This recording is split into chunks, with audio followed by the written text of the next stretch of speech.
Did you know that Nike, the globally recognized sportswear giant, was born out of a dream and a mere $0 in initial capital? A journey through time, tracing the remarkable transformation of a fledgling startup into a global powerhouse. This is the tale of how a kid with absolutely nothing but a dream and an unwavering spirit created one of the world's most iconic and influential brands, Nike. Maybe I led you to believe it was easy when it wasn't. In the early 1960s, Phil Knight, the co-founder of Nike, found himself at a crossroads in his life. He was still determining his future after graduating from the University of Oregon with a journalism degree. During his time at the university, he met Bill Bowerman, a renowned track coach in the United States who had trained Olympic athletes. This chance encounter would be the foundation of one of the world's most iconic sports brands. Bill's journey into sports and entrepreneurship began when he traveled to Japan in 1962. During this trip, he stumbled upon a particular running shoe in the city of Kobe. The brand was called Tiger, and the shoes were manufactured by a company known as Onitsuka. What caught Phil's attention was the design, quality, and affordability of these shoes. He saw an opportunity to introduce high-quality Japanese sports shoes to the American market, much like how Japanese cameras had disrupted the dominance of German cameras. Upon returning to the United States, Phil Knight embarked on his entrepreneurial journey. Armed with the vision of importing Japanese sports shoes, he sought to establish a business. However, a significant obstacle in his path was needing a company name. When asked about his company's name during a meeting with Onitsuka, Phil found himself in a tight spot. Nevertheless, he convinced the Japanese managers that he represented an American company interested in distributing their shoes. They agreed to ship shoe samples to his address in America, setting the stage for Phil's ambitious venture. The initial enthusiasm and optimism Phil felt after the successful meeting with the Japanese shoe manufacturer soon turned into frustration as months passed, and no shoe samples arrived. It was a crucial moment, and Phil felt his dream slipping away. However, he didn't give up. Determined to make his vision a reality, he started experimenting with improving the shoes, sometimes with painful results. Phil's commitment to creating better running shoes ultimately led him to seek advice from his old mentor and friend, Bill Bowerman. Bill Bowerman was not just a track coach but also a footwear innovator. His expertise in running shoes made him an invaluable resource for Phil Knight. Phil often sought Bowerman's opinion on the Japanese running shoes he was working with. This collaboration allowed Phil to refine the product and make it more comfortable for runners. Bill Bowerman's contribution to the development of the shoes marked the beginning of their partnership, which would prove instrumental in the success of their future venture. Despite their efforts to improve the shoes, Phil faced a significant challenge when getting them into the market. Local sporting goods stores did not take him seriously and dismissed the idea of stocking the shoes. Phil realized that he needed to take matters into his own hands. He decided to sell the shoes, starting with the 300 pairs he had acquired. Phil attended track meets, running clubs, and races, setting up shop from the trunk of his car. Phil's determination paid off, and he established a customer base for his fledgling business. The success of his grassroots selling approach enabled Phil to secure a business loan from a bank. This funding allowed him to move Blue Ribbon Sports, the company he had founded, out of his parents' basement and into its first proper office. While Bill Bowerman still had a full-time job, Phil hired the company's first full-time employee, Jeff Johnson, who would later play a pivotal role in designing Nike shoes. Around the same time, Bowerman began coaching prominent runners and future Olympians, enhancing the brand's reputation and popularizing jogging in the United States. As we know it today, jogging was not a mainstream exercise in the 1960s. Bill Bowerman, however, wrote a book on the subject that unexpectedly sold over 1 million copies, contributing significantly to the jogging trend. The popularity of jogging meant more people were interested in running shoes, which played into the hands of Phil Knight and Bill Bowerman as they continued to build their brand. The relationship with Onitsuka, the Japanese manufacturer, continued to evolve, with both parties benefiting from the partnership. Onitsuka's success in the United States was mainly attributable to Blue Ribbon Sports, as they introduced the Tiger brand to the American market, and sales steadily increased. Phil even presented a survey indicating that 70% of American runners preferred Tiger shoes. However, the Japanese brand presented Phil Knight with a request. They proposed buying 51% of Blue Ribbon Sports or seeking other distribution partners. Phil, who had poured his heart and soul into building his company, was unwilling to sell control. He rejected the offer and was stunned by the turn of events. With Onitsuka's decision to seek alternative distribution partners, Phil Knight was at a crossroads. He realized that it was time for Blue Ribbon Sports to go to war, figuratively speaking. The Japanese partnership ended, and Phil had to chart a new course for his company. It was during this critical juncture that inspiration struck.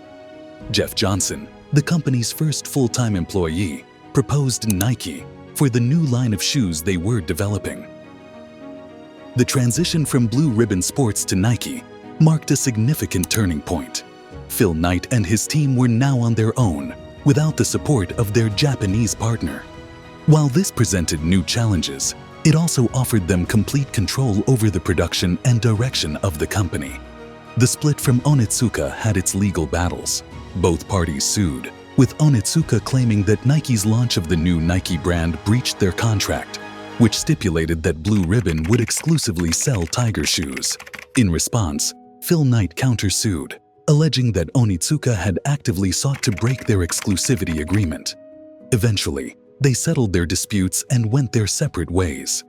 By 1971, Nike was officially born, and the Blue Ribbon days were behind them. However, the company still faced financial challenges.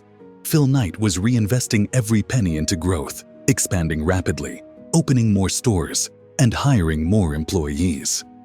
He contemplated publicizing the company to fuel this expansion, but an unexpected development would change the course of Nike's history. In 1972, Phil Knight received a letter that would alter the trajectory of Nike's growth. The letter informed him that the U.S. Customs Service demanded payment of $25 million in import duties for shoes imported from Japan. This enormous financial burden threatened to derail Nike's progress. The reason behind this demand was a rarely enforced U.S. tariff law called the Buy America Act. This law mandated that importers of foreign-made products, like those produced in the United States, had to pay an import duty equivalent to 20% of the competitor's selling price. It was a protectionist measure aimed at promoting domestic manufacturing and discouraging imports. Nike's competitors, aware that Nike manufactured its shoes in Japan, saw an opportunity to exploit this law. They lobbied the federal government to enforce this obscure rule, putting Nike in a precarious position. Nike responded vigorously to this challenge. They viewed the demand for $25 million as unjust and fought back with determination. The legal battle that ensued was protracted and expensive, lasting 3 years. The company increased while Nike's legal team argued against the exorbitant tariff. Ultimately, they settled for $9 million, significantly less than the original demand. While Phil Knight still considered it outrageous, Nike had achieved remarkable growth during those 3 years, with sales reaching $440 million. The legal victory, though costly, did not deter Nike's progress. It only served as a testament to its resilience and determination. The late 1970s and early 1980s saw Nike's expansion into new territories. Phil Knight signed deals with 2 Chinese factories, making Nike the first American shoemaker allowed to do business in China. This move increased their manufacturing capabilities and gave them a foothold in a massive consumer market. Nike's diversification extended beyond shoes, with the company venturing into selling clothing. This strategic move boosted their revenue and enhanced their ability to negotiate endorsement deals with athletes, offering them a broader range of products to promote. While Nike's growth was impressive, it was not without its challenges and controversies. One of the most notable controversies occurred in the early 1990s, when labor activist Jeffrey Ballinger accused Nike of exploiting cheap overseas labor. particularly in Asian countries. This accusation led to protests, calls for boycotts, and universities severing ties with the brand. Nike's image suffered and sales dipped, with the company being portrayed as one willing to exploit workers for profit. Phil Knight and Nike faced further scrutiny when labor rights organizations filed criminal complaints alleging the use of forced labor in Chinese factories. Phil defended Nike by asserting they did not directly control these factories, but rented space alongside other tenants. While this explanation did not absolve Nike of responsibility, it highlighted the complex supply chain issues facing multinational corporations. Nike's commitment to addressing these labor and human rights concerns led to efforts to improve working conditions in their factories worldwide. Despite the controversies, the company remained dominant in the athletic apparel and footwear industry. Another significant moment of controversy for Nike came in 2018 when the company launched an advertising campaign featuring Colin Kaepernick, the NFL player known for kneeling during the U.S. national anthem to protest racial injustice and police brutality. This move sparked outrage, with some accusing Nike of disrespecting the flag and the country.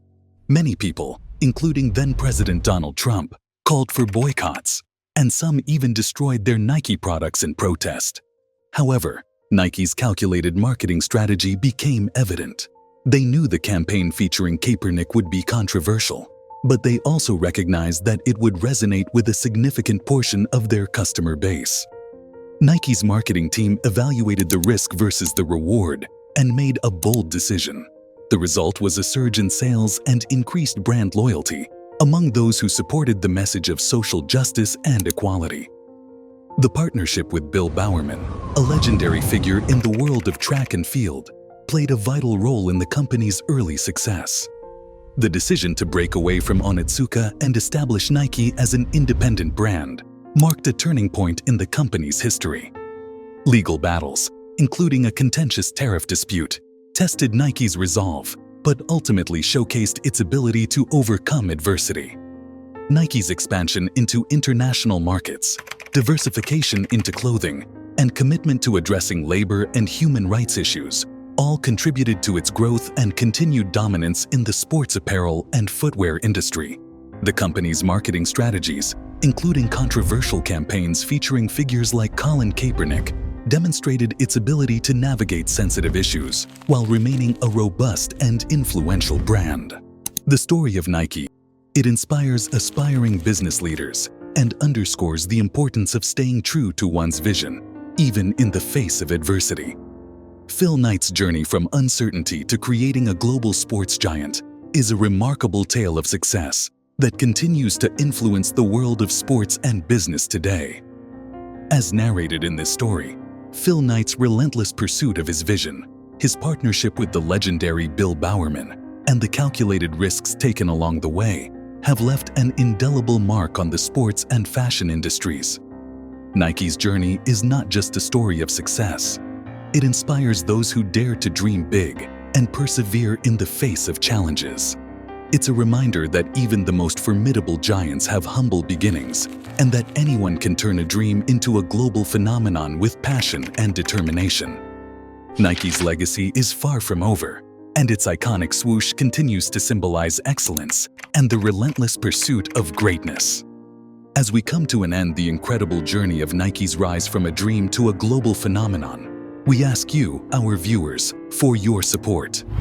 If you found this story inspiring and insightful, please consider giving it a thumbs up, sharing it with your friends and family, and subscribing to our channel for more captivating stories of success, entrepreneurship, and innovation.